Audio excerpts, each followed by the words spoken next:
While all eyes are on the war in Gaza, in the West Bank, Israel has been conducting an unprecedented operation. Jenin refugee camp is an increasingly important battlefield for the Israeli military, where its troops have razed buildings and destroyed roads, reshaping the geographical and political landscape of the region. The Wall Street Journal was taken on an exclusive tour inside Jenin to witness the Israeli army's operations there. Jenin's refugee camp has become a major flashpoint between Israelis and Palestinians for several decades, but the operation now is something different. Israel is there indefinitely. The Israeli soldiers are now living inside the camp, and most, if not all, of the people, tens of thousands of people who live in the camp, are now gone. Jenin refugee camp is a place where Palestinians displaced during the establishment of Israel in 1948 settled. The site has also been one of the centers of militant resistance to Israel's occupation of the West Bank since 1967. It's where many terrorist attacks were planned and where those people who carried out those attacks came from. In January, Israel started doing something it hadn't done before, clearing the site entirely.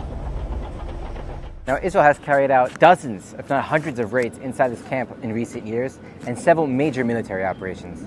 But this one isn't an isolated operation. For the Israelis and the Palestinians, it's seen as part of a wider existential war in which Israel is going to the places where its enemies plan to attack it, and it's sitting in those areas. This is another place where a mosque has become a type of battleground here between Palestinian militants and the Israeli military. If you look below me, you'll see there's bullets and shattered glass here on the floor.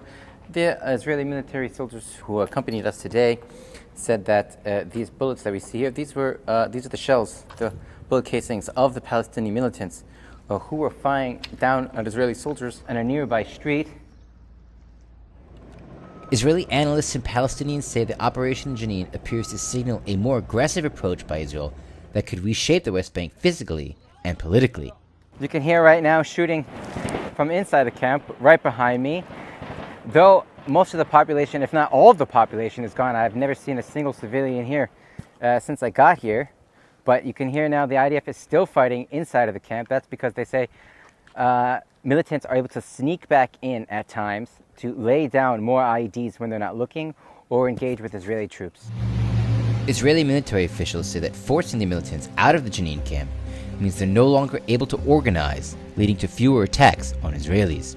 If you look behind me, what you can see is the city of Jenin, and just beyond that is Israel's recognized territory.